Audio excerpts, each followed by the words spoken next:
with left-wing nonprofits to inundate Pennsylvania communities, changing the character of small towns and villages all over our country and changing them forever. They will never be the same. They will never be. Do you think Springfield will ever be the same? I don't think. The fact is, and I'll say it now, you have to get them the hell out. You have to get them out. I'm sorry. To get them out. This is some sick and twisted shit from a sick and twisted, mentally ill puppet of the Far-Right Heritage Foundation, the group who created Project 2025. Trump and his pathetic posse of weak little boys are doubling down, and now Springfield, Ohio is a mess. At least 2 schools in Springfield, Ohio were closed for a second day because of threats tied to a baseless rumor spread by Donald Trump. At this week's debate, Trump claimed Haitian migrants in the city were eating dogs and cats. It was widely mocked, but there's nothing funny about this. 2 days later, someone began emailing threats which included hateful remarks about Haitians that forced the evacuation of City Hall and the evacuation of and closure of schools. When you first heard this, they're eating the dogs, the people that came in, they're eating the cats.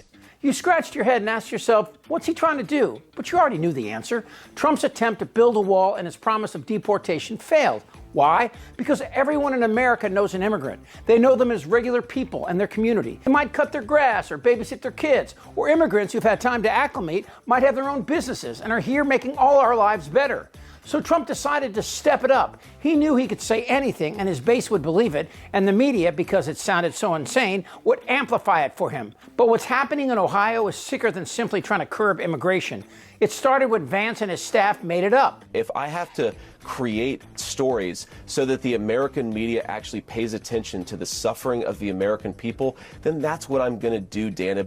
I shouldn't have to say this, but no one is eating cats and dogs. It was a Facebook post that a Trumper made up and has since admitted it. Even Vance admitted it was all bullshit. To that point, the immigrants in Springfield are there legally. The city was thriving. Most of Springfield's residents don't want them to leave. They don't want to send these families back to Haiti to their possible deaths. What Springfield wants is what most cities want. Less crime, more housing, better schools. You know the drill. What they don't want is a war against their residents because they don't look like this guy. We should send in the troops if necessary to restore order. Trump first promised to deport 11 million people, many U.S. citizens. Then the dog-cat BS, and now this. You've talked about a mass deportation program. How is that practically possible? Because a lot of the millions of people have had children here who are American citizens. And don't you think the first time there is an image on television of a family tearfully being told to board a bus, that whole program would end? That's right. If you take a young woman with 2 beautiful children and you put her on a bus and it ends up on the front page of every newspaper, it makes it a lot harder. So yes to mass deportation even of women and children. So we're going to look at it very closely. The way you phrase it is exactly right.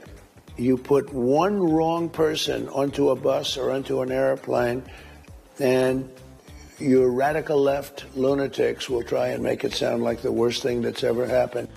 Go f*** yourself. Trump doesn't have a plan. He never did. He's following the same evil Machiavellian mechanics of his mentors, Roy Cohn and Joe McCarthy. And the language Trump is using is straight out of Nazi Germany. And no, that's not an exaggeration. Hitler said the impure Jewish blood was poisoning Aryan German blood. And he used that to justify the systematic murder of millions during the Holocaust. You know, when they let, I think the real number is 15, 16 million people into our country, when they do that, we got a lot of work to do. They're poisoning the blood of our country. That's what they've done. They poison mental institutions and prisons all over the world, not just in South America, not just the 3 or 4 countries that we think about, but all over the world. They're coming into our country from Africa, from Asia, all over the world. They're pouring into our country. Nobody's even looking at them. They just come in. What the f*** is wrong with you? Okay, now when you hear that, they're poisoning the blood of our country. 1 or 2 things cross your mind. Actually 3. A huge swath of you believes no one but Trump, meaning you don't believe me. In case you haven't noticed, it's hard to trust anything you hear right now. But the other 2 reactions are 1, incredulity, in that what they're hearing couldn't be true, or 2, they're as evil and self-centered as Trump. In the year 2000, Hazleton's population was 2% Hispanic. Just 16 years later, Hazleton is majority Hispanic. Now, before you start calling anyone bigoted, Consider and be honest, how would you feel if that happened in your neighborhood? This pace of change makes societies volatile, really volatile, just as ours has become volatile. When Trump took office, he said he didn't want immigrants from whole countries. In other words, people of color. Would you also agree that Emma Lazarus's words etched on the Statue of Liberty, "Give me your tired, your poor," are also part of the American ethos? They certainly are. Give me your tired and your poor who can stand on their own 2 feet and who will not become a public charge. But Trump's sick rhetoric and the wall weren't sexy enough.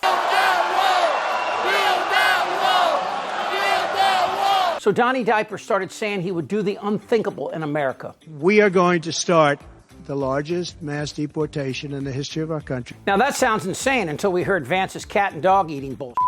And now Vance even admits it was a lie. But a lie he says was necessary to highlight Springfield's immigration problems.